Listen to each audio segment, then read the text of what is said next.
Hey, everybody. Welcome to Girlfriends in Football. The three of us are together again. It's Sherry, Beth, and Desi, and we are going to chat all things week 2 NFL. It was a crazy week, both in the NFL and college, on the college front.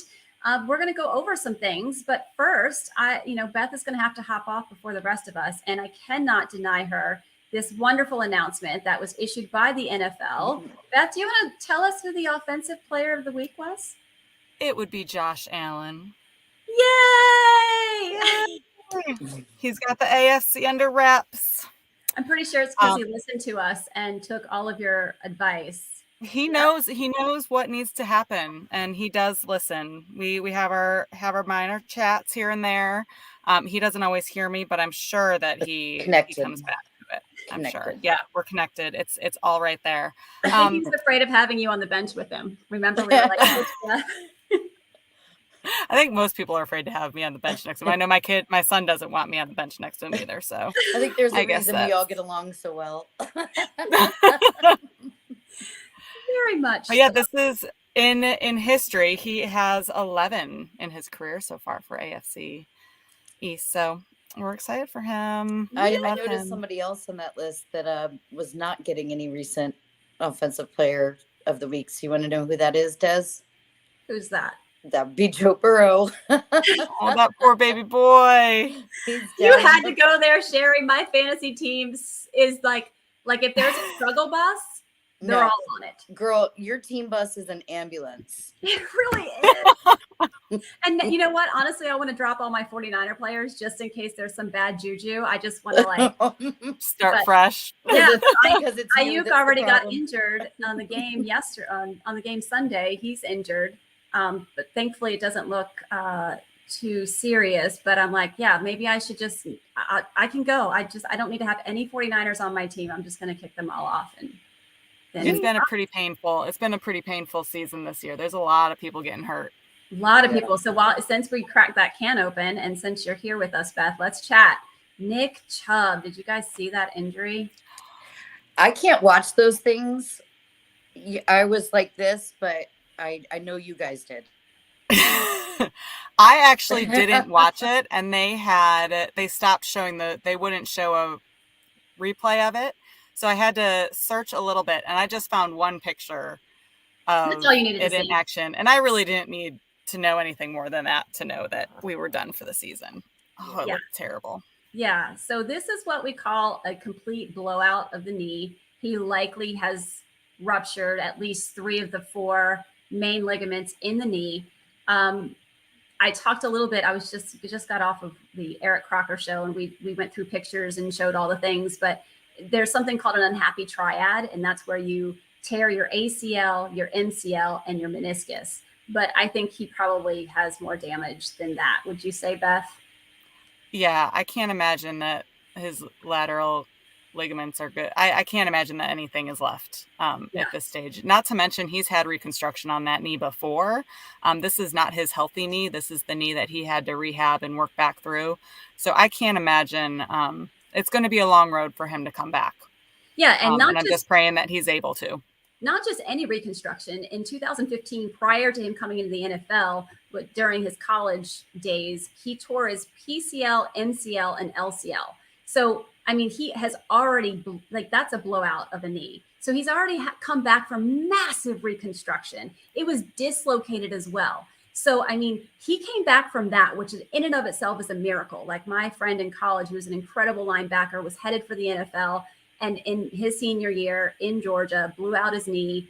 And that was the injury. And that was it. He didn't play again. So the fact that Chubb came back from that injury and then sustained this one, and I was kind of trying to explain that. When you have a reconstruction like that, you have one of 2 reconstructions. One where, okay, it got, one of the ligaments didn't hold very well, and you have a re-tear that can happen on even a simple move or a trauma. Or you have the ones that, when the orthopedics putting that in, they're like, we're putting this in tight. This thing's going to stand the test of times. And so it is in there strong. And then you have the scar tissue that comes in around it. So when you have a re-injury like this, especially you're talking, this is 8 years ago. So the scar tissue in there is tough. It's tensile. And now you have another trauma. you could potentially have even more damage than you would in what we call a knee that's never had surgery before, because now you're pulling even further up, because the tendon is so strong that whatever they put in there the first time is so strong that it maybe not ruptured where you normally do. It's pulling from where it's anchored to the bone. So I actually had tweeted out that I was concerned about the livelihood of his limb, because there's also very important structures like your peroneal nerve on the outside. If you injure that or tear that, you get drop foot, to where your foot you can't lift your foot up. If you tear or get a tear in the massive artery in the back of the knee, now you're worried about bleeding out and even life. Like you could bleed out and have real complications that could incur life. You could die. That's what I'm trying to say. So, I mean, there is, and I still haven't heard the extensive, like how extensive this injury was, but this is one of the most severe injuries I've ever seen in the NFL. Tua is the most recent one I can think of that was pretty bad.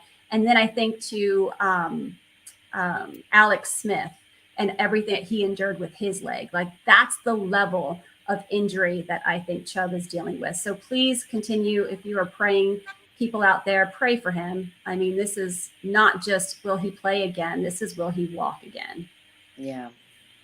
That's so sad. I agree. It's been coming back from that. And, I would love to see like what the future holds in the medical technology world for things like this. I mean, there's so many things with stem cell, and there's so many things with regenerative health that I'm real curious to know if any of those things would be available to him as he's moving forward, because it is going to be a lot of healing and a lot of things that we might not have dealt with or expect to deal with in this type of situation. Yeah, 100%. Talk to me, Beth, a little bit about, because I remember when my friend injured his knee injury in college, there was 2 treatments. So the MCL needed to scar in. So they decided to do the surgery to correct the MCL, and he had to be in a straight leg. I mean, I think back then it was a cast. I don't think they put the brace on him, that immobilizer. They kept him in that for a certain amount of months to allow that to scar in. And then they went back in and they did an ACL repair, because of course, following ACL, you need to move that knee right away. You don't want that one to scar in. You need mobility. So talk to me a little bit about the therapy principles behind a knee blowout. How do you stage that? So like you said, you need to be aware of what you are rehabbing and at what time. ACLs, they want you moving and range of motion as quickly as possible. It is no longer the take your time, wait and see, let it heal up, because what happens is that knee will end up not getting full extension back, not getting full range of motion. And you see a lot of people who, your average athlete, you and me, who go out and tear your ACL, end up without full range of motion in their knee, and they're always walking kind of flat-footed, not getting a good heel strike because you're unable to get that full range. So I haven't done a ton with the MCL repair. So what you're saying about having to let it scar and heal in makes a lot of sense. Like we said, there's not a ton of blood flow to that area. So you start talking meniscus and MCL and LCL, you're looking at just giving it that time to stabilize and tighten in. What I would think they would be doing is they would end up stabilizing, like you said, and then going hardcore on that rehab. I am afraid as well that we're pulling higher or lower than a typical injury, so we're not going to have a regular rehab. How do we reconnect that to the bone? How are we making that portion strong enough? Because I don't think he tore his ACL in the middle of the ACL like anybody else would tear it. Right. We're pulling it off a bone, and we're pulling it away from its insertion or its origin, and that becomes a different healing process. Yeah. And of course, this is all, again, contingent upon, we have not even talked about as far as like, does he need to have neurovascular, repair of anything, right? Like if he did might have a tear of his artery, if he did stretch that nerve and he's got a foot drop, that just adds a whole nother dimension to the rehab process. So it'll be interesting to see as we get more information, what this really looks like for him in the long term. Sherry. And Coach Desi, I had one more question since we were in this world, and it might be more of a question that I should know the answer to. But when we're dealing with like an ACL repair or something like that for somebody who has already had the surgical repair with the scar tissue and all that, there's several different ways to repair an ACL. You can have your own body and use your tendons and ligaments from your own body to help make those repairs, or you can do a cadaver. For somebody like him, are we looking at like a full replacement, or are we looking at cadaver? Can you reuse the ones that have already been torn and destroyed and scarred up? Well, you're not using anything that's been in there originally. I don't even know that I can answer that question for him, because I can't even imagine what his MRI must look like. I don't even know that they shredded cheese. I don't even know if they can get a quality MRI yet, right? Like the level of the swelling and artifact that might be in there. So I wish I could even answer that question, Beth, but I really don't even know until we know what structures for sure. If all of that, this is going to be it's an interesting case from a medical standpoint, because this is going to be it'll be a case study. But it's, you don't want this for anyone. That's the bottom line. It the one thing I do know about anything that you all just said is that the scar tissue part, like I know different people, I've had problems with this. It's hereditary for me. My body's scar tissue forms very quickly. And so I can imagine, I know I've struggled with that. Having scar tissue, you can't really, get rid of or determine like how fast it's going to. So I would think the scar tissue part would be quite an important concern of the aftermath also. Right. And second point, I want to say thank you for the graphic detail of all the things I didn't want to see on the hit. Injury. We were trying to keep it very, sterile in terms of medical terminology, not throw too much gruesomeness in there. But it was a heck of an injury, really. So I was going to switch to you on that note, Sherry, because you're our big college report person. Let's chat about what happened to Travis Hunter in that Colorado game. Yeah, man. So one of the this is crazy, right? I mean, the level of what I took the most out of this is the aftermath of this, and I forget the kid's name. It's not coming to me that made the hit on Travis Hunter, but that kid has received death threats along with his family, and I could go on and on about what I think about those things in these days. Death threats on sports people and politicians, it's unreal to me. But anyways, the kid has received death threats, and his family. Whether or not you think Coach Prime is way too eccentric, loud, egotistical, the one thing that guy is, man, I just continue to be, and I'm a lifelong Deion Sanders fan. So, but I continue to be impressed with what his persona is to everyone else, and the outlandishness and the dress and everything. But when it comes down to it, when this happened, he came right out and said, look, I have forgiven this guy. Travis Hunter has forgiven him. There is no place for these, threats on him and family. We're all emotional players. We're playing for the game. We're hyped up. There's things we can, talk about, but you're going to an extreme on this level. And maybe that comes along with the hype that's going on with Colorado, and people are like ready to see the Cinderella story to the end. And when, that happens, people get really emotional about college football, maybe more so even than NFL. But I personally appreciate the way that Coach Prime handled it afterwards with real class from both him and Travis Hunter. So for those of you who may not watch the game, Colorado played Colorado State. It was a big to-do. It was the highest watched college football game in history. Yes. History. Yes. Sorry.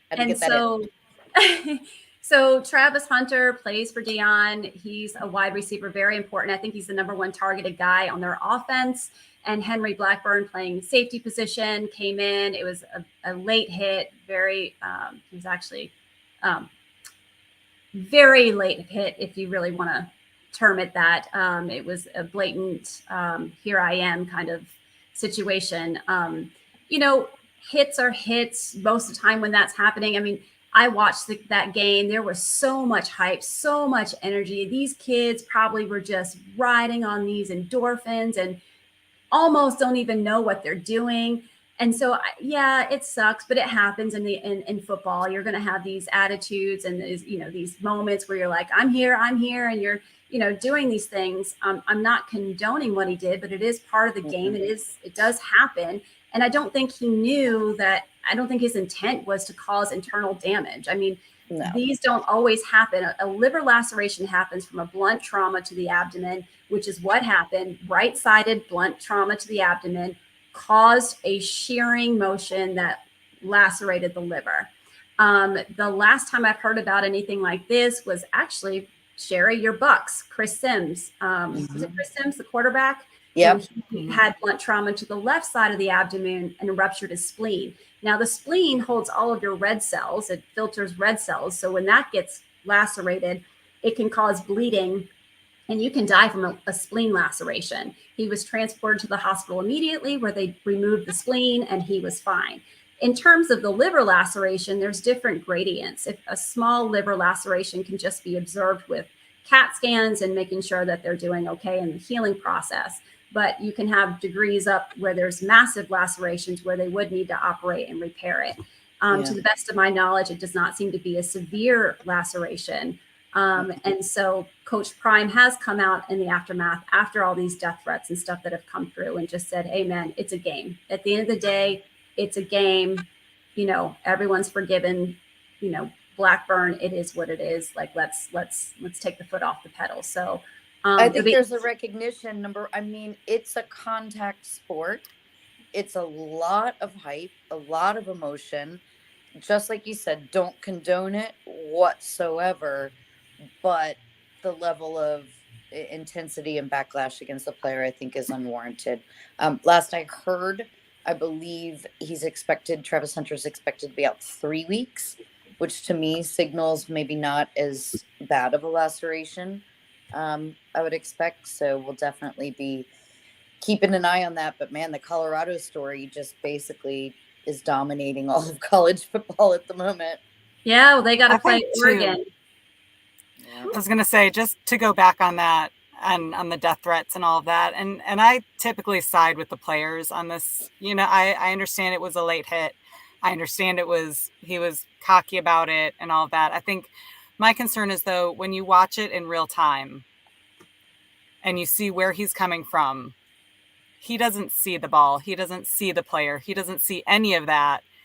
The last time he looks, he knows he's going to make contact. And so I don't think he even saw any of those pieces in play. Was it a late hit? Was it wrong? Yes. But I got to give these kids benefit of the doubt. Like, they're not out there to put people, to injure people and take them out and not have them, So I need to learn better how to see that and say, yes, that was intentional, I guess, because I don't always see it as being intentional. I know afterwards he was cocky about it, but I don't even know if he knew how late he was to that hit until after the fact. That's what I'm saying. They were riding on emotion like that. I can't imagine what that felt like to be one in the stadium, let alone a player on the field. Again, not condoning it, and 100% it was dirty. It was a late hit. Most of the time when that happens, it doesn't result in some horrendous injury like this did. But I think. Well, let's hope he learns from it, right? That was my next statement. Right. Yeah, 100%. Well, let's get to the other side of all of this. Sherry, your Bucs, my Niners, 2-0, baby. How's that feel, dude? Okay, we know. What are they baking in Tampa Bay? Right? I said, I give Baker Mayfield till after our bye week, and then he's really gonna come out swinging. And he must have heard me, because he was like, "Listen, B, I'm just gonna go out starting week 1. All right." And I think he's got that mentality, dude. I think he's got I want to prove people wrong. In the preseason, our offensive line looked horrendous. Baker Mayfield is the least sacked quarterback in the NFL. I really thought we were going to go like 1-4, and we're 2-0, baby. We're playing the Eagles Monday Night Football, both 2-0 teams, to see who goes 3-0 to start it. And while Philadelphia is still pretty heavily favored, I don't know. I'm there. You know, You're a he's believer. proven me wrong. Yeah, he's proven me wrong. So I gotta keep up the believing. And my daughter, who has Bucs players and Bucs defense on her fantasy football team, I know, she crushed our league. My daughter, 175 She's crushing points. everybody. But she lost last week because she lost to the only person that got more points that are last week. She kicked my ass so by like badly 80 this points. I was like, you know, I had Jordan Love in as my QB, and then I listened to all these people before the game on Sunday, and they were like, oh, you know, Jordan Love, da da da da. And I think it was I was worried. Oh, Baltimore secondary was weak. That's what it was. They were talking about the injuries in Baltimore secondary, and I'm like, oh, Burrow's going to pick that apart. Like, boom, I'm putting Burrow, and you know. Yeah. You know what? And that's the thing. Like I look at all that stuff. I look at the rankings. I'm starting to learn not to listen to all that to switch up the matchup every week. But one of the things I do always is like switch out my defense for who's got a good matchup that week, right? So everybody's on fire on the Giants defense. And I'm like, look, nobody in our league has Giants defense. I'm gonna pick it up this week. I saw that. -2 points. Negative. Yeah, but you're coming against the Niners, baby. Come on. Come at me. Everybody was high on the Giants, but back to the Bucs real quick. My one kind of disappointment is that I have on my team Chris Godwin, and Chris Godwin is known for lighting it up, you know, on the Bucs. Mike Evans is the more steady role, but Chris Godwin lights it up, and he has not lit it up this year. Mike Evans is definitely the favorite target of Baker Mayfield. So and again, of course, my daughter has Mike Evans, so I'm riding this train, man. I'm excited for Monday night. Nice. I think Baker enjoys being a Pirate. Beth, back to let's talk more about Bills, because I know you've got to hop off here soon. But I am. I'm headed out. But I did want to say it's going to be a good game. 2-0 Washington against us, both of us. I don't know. They've got a really strong defense, but both of our offenses are also pretty high scoring. So I'm still going Bills. Because I don't have a choice, and my fantasy football team doesn't change because I don't have the energy to try and figure it out, and I just keep all my Bills players in and we go from there. Bill, it's you and I, Beth. It's you and I this week. Is it? It's you and I. All right. Well, we'll see. I can't even talk smack. I am so in the toilet. I can't even. I have to play my daughter this week. Oh, that's awesome. That's going to be a busy household. I'm staying out. She better start filling out her my favorite things list. That's what she needs to do. Right? I got to get going. You guys have a great rest of the podcast. Thank you. We'll see you soon. All right, girlfriend. Thanks for joining. All right, guys. So we're going to, gosh, we have so much to chat about. Let me go back to, we didn't even get to Patrick Mahomes. They restructured his deal. And hold on, I got to bring this up. Here we go. So this is from Adam Schefter. And he said the Chiefs and Patrick Mahomes have restructured his agreement, giving him $210.6 million between 2023 and 2026, the most money in NFL history over a 4-season span. 4 seasons, y'all. His compensation for those years is now guaranteed. Guaranteed. Also, the Chiefs and Mahomes plan to revisit the agreement again after the 2026 season. As told to ESPN by Equity Sports CEO Chris Cabot, who negotiated the deal on behalf of Mahomes. I think that was a good investment. I mean, it's Patrick Mahomes. Yeah, but you know what? Like, I get really ticked off at the amount of money we're talking about here. I get really ticked off just in general that you have to make that kind of compensation package for someone to stay with you. Why don't we talk about more people being able to afford going to football games to watch those players play? Like, I get really ticked off about those numbers. Like, I don't know. It just astounds me. And I mean, good for him, but I don't know. Well, the astounding thing is the owners make more than that. I know So I agree with you, but the other side of that is like players, they're the ones who risk their body, yeah, their brain, their health, their livelihood. I mean, they're separated from their family. They can't go out to any random place because they're celebrity. I'm not saying it's a bad life they lead, but I'm saying like they need to be compensated. And as an employee, I'm making $100, but the owner is making $2 million. Like, right. I also don't think there needs to be that much of a gap there either, because they're the ones that bring in the fans, that sell their merchandise, that, you know, the whole thing. If they're not the player they are, then they don't get paid what they get. You're paid. absolutely right. I mean, that's a great point. It's one of the only industries where the people that are doing the work are getting the compensation that doesn't happen in most, you know, other industries. So yeah, that's a good point. But I don't know. The money is just going back to our very initial conversation. You know, what position would you want to be? Football owner. Yeah, that's right. But I meant to when I was giving out that, you know, oh, Beth's here. Commish. It's the commish. Commish, Sherry the commish. Yeah, no, you picked it right. I definitely was like, I said linebacker, and then I was like, wait a minute. Because Beth said coach, and then you said owner. I'm like, damn, I played these cards wrong. I know. Well, first I'm like, okay, defensive coordinator. I'll be defensive coordinator. I wanted to first. I was defensive back because, you know, I'm little and I'm scrappy, so that felt like a good fit. But then once we talked about it, I'm like, why would I be doing the work? I want to just own the team. Yeah. Oh man. All right, so we still have so much more to get to even before we start to tackle the games that are coming up this week. Your Bucs, Mama. I want to talk about something really, really sweet. There was an article that I saw that I shared with you, and now I'm trying to get to it. Hold on. It was Shaq Barrett.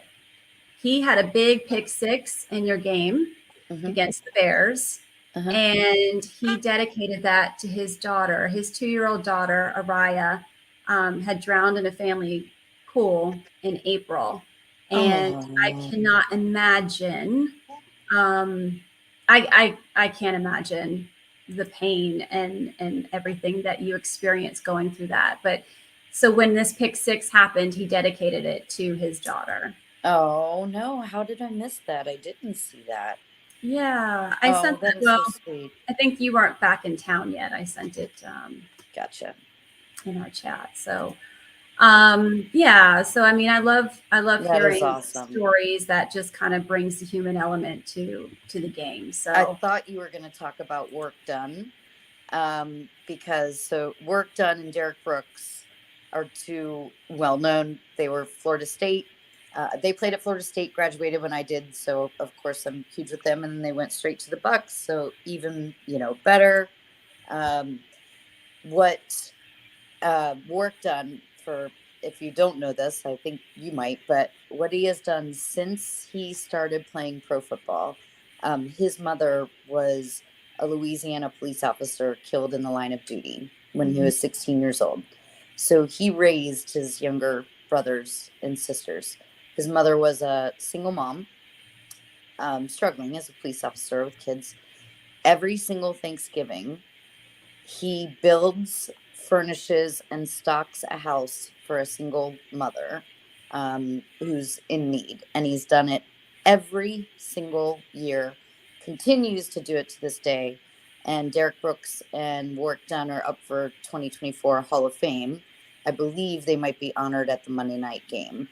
So yeah, the human side of football, that's what I thought you were talking about, because Work Done will be at the game Monday night, and he continues to do that. So like, all good with making the money for people like that who are, you know, giving back to their fans, community. That's one of the really feel good stories. Yeah, he is amazing. You know, for those of you who don't know, Sherry and I both live in the Tampa Bay area.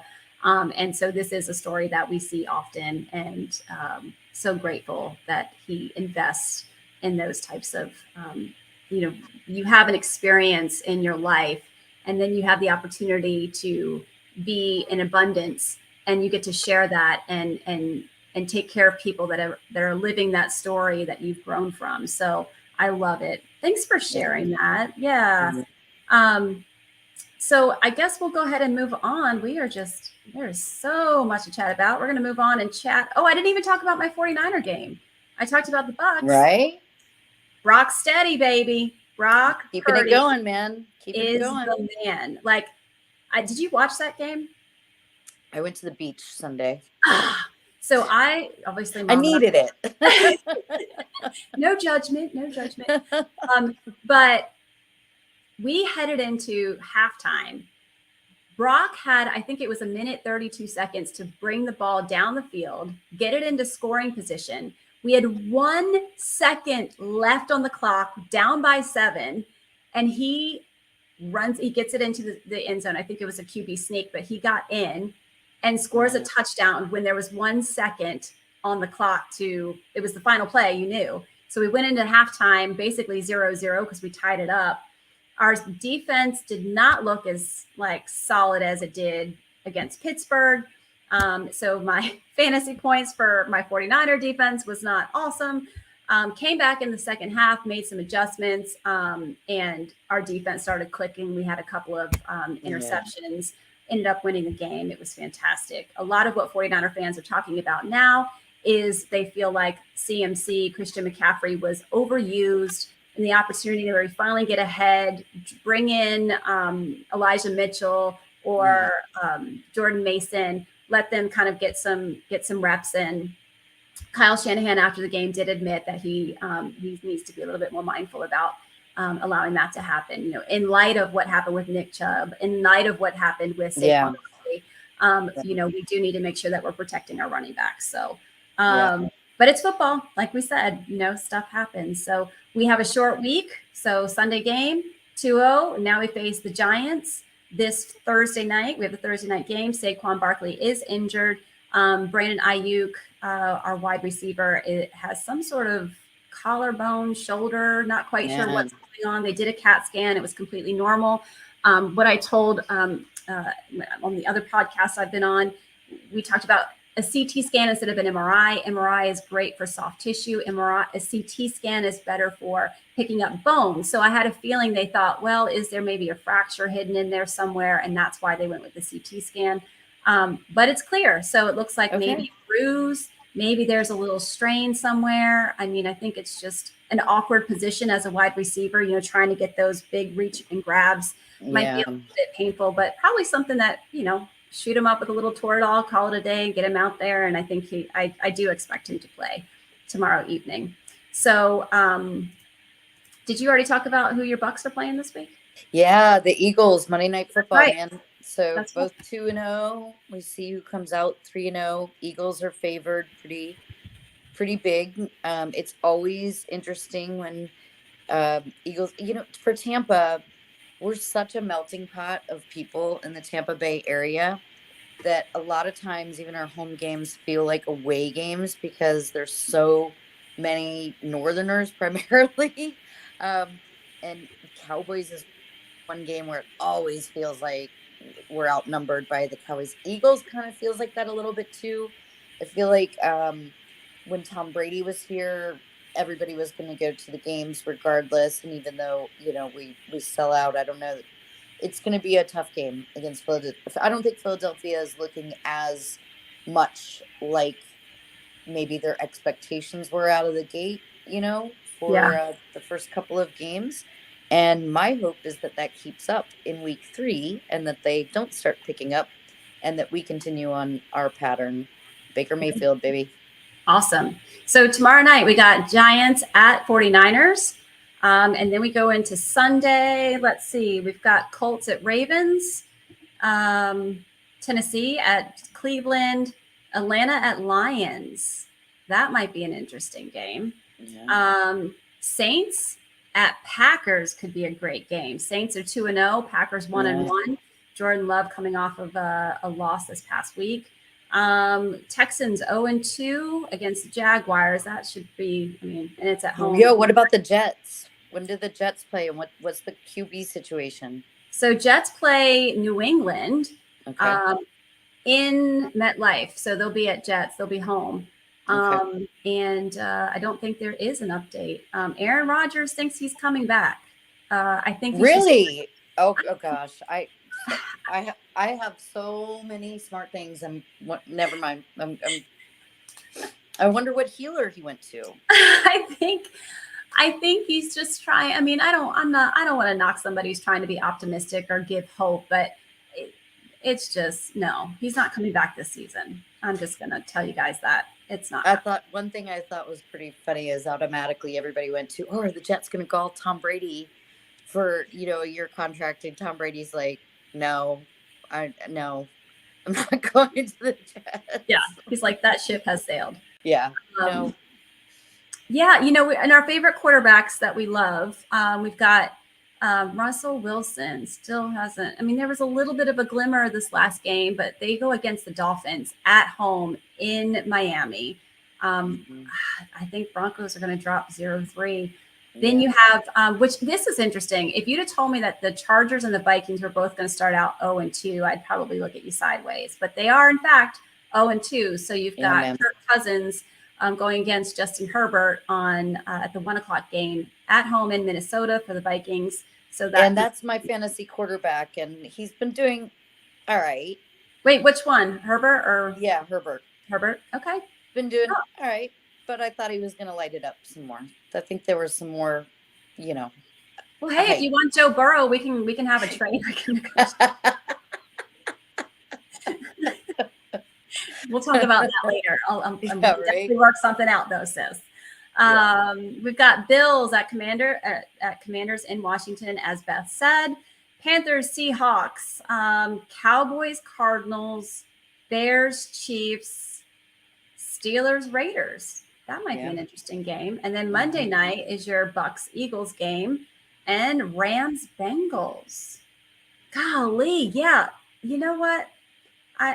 Burrow. I'm just gonna have to bring up Jordan Love. It's just, dang. I don't know. Which game are you most interested in this week? Mine. Yeah. I was gonna say the same thing. Like, none of these look like big. I mean, I do think the Chargers Vikings might be the better game, even though they're both 0-2. I just think that's going to be an interesting game. Yeah, since Beth's gone, Commanders and Bills, I gotta root for the Commanders also. I just won't say it in front of Beth. I got you. But so then what do you think? Do you think Commanders are going to beat the Bills? I think Commanders are super underdogs, and it would be amazing if they pulled it out. Interesting. Okay, but you're still not saying. Are you calling it Commanders over Bills? Let's go Commanders. Oh, I wish Beth was still on. I'm sending her a clip of this part of the All right. Picture of the week, fan picture of the week. I am picking Brock Purdy's mama. She posted a beautiful picture of her and a bunch of her friends and family members that all had 49er shirts on. All women in the picture. So of course I've got to make that the fan picture of the week. Love it. That on our social medias on Instagram. Sherry, is there anything else we need to chat about or cover? There's so much. There is so much. I think we're going to have a lot to talk about next week, girl. I know. Do you want to see who's FSU playing this weekend? Oh my gosh. Oh, I forget who we're playing this weekend, but we are 3-0. I did have to school someone that was a Gator fan ranting on social media about FSU. How can they be ranked number 3 in the country, squeaking by every game? We did squeak by this last game. We won it in the end, which is all that matters. It's a W. Wasn't our best performance like the first 2 weeks, but of course I had to throw out we won the opening game 42-24 against number 8 LSU. No, Sherry. All you have to do is give them what Mike Tomlin told the press. Did you hear what Mike Tomlin said? What? I'm not going to apologize for winning. There you go. I love it. That's it. Because they were trying to ask him. They were like, oh, it hasn't been, because he won the game, but it was like 2 defensive turnovers helped him win. And they were asking him. He's like, I'm not going to apologize for winning. Yeah. I love it. Perfect. That's a That's perfect it. answer. Mic drop, boom. And on that Yes. note, we are out. Thanks for joining Girlfriends in Football. Be sure to follow us on social media, Instagram, Girlfriends in Football, and you can follow me. I'm on the Twitter Nation now, or Twitterverse, X, whatever that is. I'm on there as Coach_Desi. We can chat football anytime. You guys have an awesome week. We'll see you here next Wednesday. Peace. See you, girl.